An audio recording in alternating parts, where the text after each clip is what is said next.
les ovnis n'existent pas. Voici une phrase que nous entendons continuellement. Nous sommes en 2016 et pourtant, l'ignorance des ovnis est toujours présente. Certains essaient de faire croire au grand public que les témoins sont des menteurs ou font preuve d'imagination débordante. D'autres encore n'ont absolument aucune idée sur le sujet mais s'amusent à essayer de semer la zizanie, uniquement par plaisir. D'autres encore essaient par tous les moyens de convaincre l'opinion publique que les témoins sont simplement incultes. D'autres encore prétendent que les témoins, n'étant pas des scientifiques, il ne faut pas les écouter. D'autres encore réfutent les témoignages de scientifiques et des pilotes civils ou militaires. Ce qui est certain, et on ne le répétera jamais assez, c'est que personne observant quelque chose évoluer dans les airs, et ne pouvant l'identifier avec certitude au moment de son observation, ne peut dire qu'une chose: j'ai observé quelque chose passer dans le ciel, mais je ne sais pas ce que c'était. J'aimerais bien que l'on me dise en quoi ces propos émanent d'un déséquilibré ou d'un imbécile. Doit-on détenir un brevet de pilotage pour tenir de tels propos? Doit-on détenir un diplôme en sciences pour tenir de tels propos? Ensuite, que se passe-t-il? Le témoin parle d'OVNI, donc, d'un objet volant non identifié. En quoi est-ce farfelu? En rien. Certains essaieront encore de dire que l'on ne peut déterminer s'il s'agit d'un objet qui, par définition, est solide. Ce qui ne répond en rien à la nature de l'observation, à son identification. Beaucoup préfèrent donc employer le terme de phénomène. Mais cela répond-il pour autant à cette même question? Non. Histoire de corser le tout, à court d'arguments pour dénigrer un témoignage, certains cherchent à dénigrer la personnalité même d'un témoin, essayant d'user de psychanalyse pour discerner un quelconque dysfonctionnement mental du témoin. Font-ils de même lorsqu'une personne témoigne d'un vol, d'un crime, d'un accident, etc. D'autres encore puisque toujours à court d'arguments pour discréditer un témoignage qui cette fois, est appuyé par une photographie ou une vidéo, stipulent qu'une photographie n'est pas une preuve, qu'une vidéo n'est pas une preuve non plus. Ces mêmes individus n'évoquent que très rarement les enregistrements au radar démontrant que quelque chose a bien été enregistré, survolant la zone d'observation du témoin, mais lorsqu'ils le font, c'est pour dire que le ou les radars devaient avoir une défaillance et que cela ne peut non plus être considéré comme étant une preuve. Mais une preuve, de quoi au juste? Sont-ce vraiment les témoins qui cherchent à prouver l'existence extraterrestre, ou ces personnes qui cherchent à discréditer un témoin qui lui, ne parle que de quelque chose qu'il a observé et dont il ne connaît pas la nature? Qui parle d'extraterrestres en somme?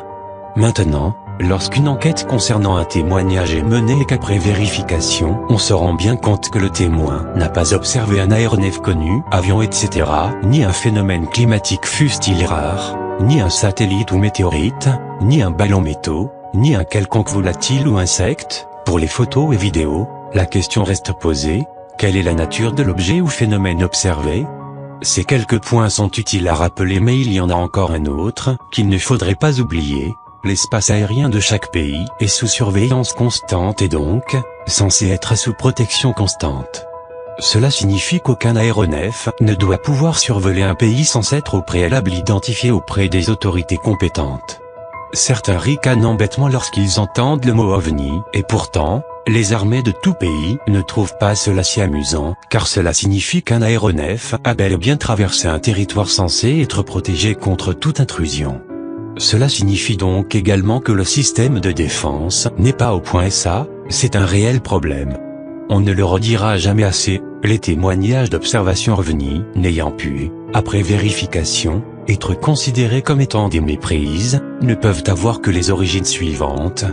Mensonges, aéronefs classés secret défense utilisant des technologies non rendues publiques, aéronefs d'origine non terrienne. Pour la catégorie des mensonges, ils sont une extrême minorité.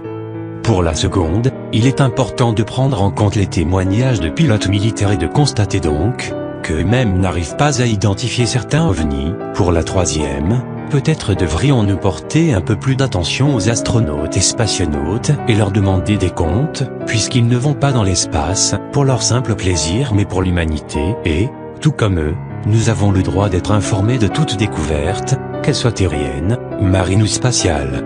Vous remarquerez que je n'ai pas parlé de croyances, c'est pour la simple raison que ceux qui parlent de croyances sont ceux qui cherchent à discréditer un témoignage d'observation OVNI. Alors qui est réellement influencé par ses croyances? Est-ce parce que l'on est témoin d'un accident de voiture, que l'on va dire que le conducteur incriminé était un violeur? Un raciste? Un pédophile? Non, bien entendu, on se contentera de dire que l'on a observé un accident de voiture. Ce sont les préjugés, les convictions voire la bêtise humaine, comme l'on dit, qui fait dévier le discours, mais cela n'enlève en rien le fait qu'il s'est bel et bien produit un accident observé par une ou plusieurs personnes. Pourquoi chercher donc à nier une simple observation? Témoigner d'une observation n'a décidément rien de farfelu, bien au contraire, c'est en témoignant de ce que l'on observe que l'homme a su progresser, inventer ou reproduire ce qu'il observait jusque-là. Ne l'oublions pas. Que certaines personnes ne vous croient pas, peu importe, en toute évidence, nous devrions avoir l'habitude, et cela est compréhensible, mais témoigner pour ceux qui ont vu. Il est également compréhensible que cela leur servira à affiner leurs observations, c'est cela qui est le plus important. Si nous prenions un homme des cavernes, après maints efforts on pourrait sûrement lui expliquer, lui faire utiliser un ordinateur. Mais, des technologies venant d'un autre monde, pensées par des cerveaux différents du nôtre et qui plus est, avec des milliers voire des dizaines de milliers d'années en avance sur nous, fort probable que nous ne soyons même pas capables de l'imaginer encore, même pas dans la science-fiction seulement. Nous voyageons encore avec des automobiles, roulant avec des moteurs à combustion, faut pas penser que notre technologie est avancée. Tout demeure à découvrir. Pour moi, ne pas savoir, ce n'est pas savoir. Idem pour l'existence des ovnis, dire que ça n'existe pas, ne veut pas dire que ça n'existe pas.